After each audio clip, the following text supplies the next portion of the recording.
Hey, John Martinez here. I want to share a story with you because if you're in sales of any kind, this could save you a lot of money, make you a lot of money, save deals that otherwise you could have lost. So here's how the story goes. This is a true story.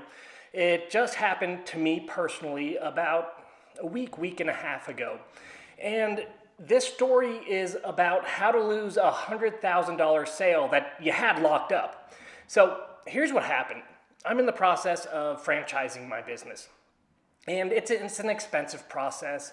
And I got with one of the best in the country who assist businesses with this process. And I talked to a gentleman on the phone, and he was extremely knowledgeable. And he was referred by someone I trust. And I did my research, and I really thought this was the right person. And then after the call, after the conversation, I knew he was the right person. I knew this company was the right company. And it was going to end up being about $100,000 for the portion that they do. And I was sold. I talked to my wife. We moved some money around and we got ready to execute. I was waiting on the proposal though. The proposal was really just, didn't need it, but they were going to send one, and I did want to make sure that everything I thought I was going to get was outlined. So I got the proposal and I opened it up. I was in my car, actually in the car line, waiting to pick up my daughter from school. And I pop it open real quick. And the proposal was not for my business. It was just a cookie cutter proposal. It had stuff on there that had nothing to do with my business that I would never need. Now, this was a very professionally written proposal. Must have been 10 to 15 pages long, just extremely detailed. It was a brilliant proposal, but the deal was 3/4 of it, maybe half of it, had nothing to do with my business. I'm an online business. It had to do with how are we going to scout franchise locations and what's the opening process for the store. And none of that stuff applies to me or my business. So the sale was locked down. But then when I saw the proposal, what I said to myself was, if this is the proposal they give me, if this is their plan, they're going to put me in some cookie cutter plan. And it's not going to be modified or specific to my business.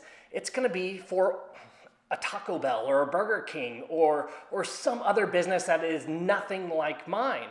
And then I started questioning everything. Well, if this is their plan and it doesn't take any of the specifics of my business into account, can I trust it? Are they going to just throw me into some cookie cutter plan where they run a few documents and ultimately lead to not success but failure? So a week later, we had the follow-up call, and I told the gentleman that I would not be moving forward. Now, this is a really important lesson because a proposal, a presentation of any kind, it's super important that it only covers what your clients care about.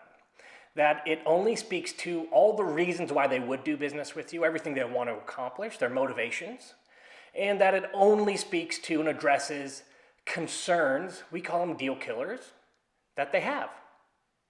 How am I going to get you from A to B, and how am I going to do it in such a way where I'm addressing all your concerns to the best of my ability? Now, if you don't cover those things, people won't feel comfortable moving forward, or like me, if you cover 1,000 other things, what's going to go through your prospect's head is, well, that's great, but it doesn't really apply to my situation. I'm not sure I fit into this box. So that's how to lose a $100,000 sale with an amazing proposal, because that's exactly what happened. The proposal must have taken, at some point in time, not last week, but at some point in time when it was created, it must have taken weeks, if not months, to write. And it was extremely detailed and well thought out. But it wasn't for my business. It wasn't for me. And that's how an absolutely amazing presentation can kill a $100,000 sale.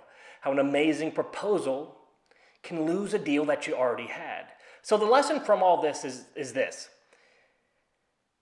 When you present your product, your service, whatever you do for your clients, it has to be specific to them. It cannot be canned. That's it. But in order to give a specific presentation, You got to have a conversation with them first. You have to dive deep into their motivations, find their compelling reasons to take action. You're going to have to find out all their concerns and anxieties about moving forward. And you're going to have to present to those things and those things only. Now, this is the reason why you can never lead a sales conversation with a presentation, because you don't have the information you need to present correctly. So, quick tip. If you're on a sales call, find out what someone's motivations are, why they would take action, why they would do business with you, and why those things are important.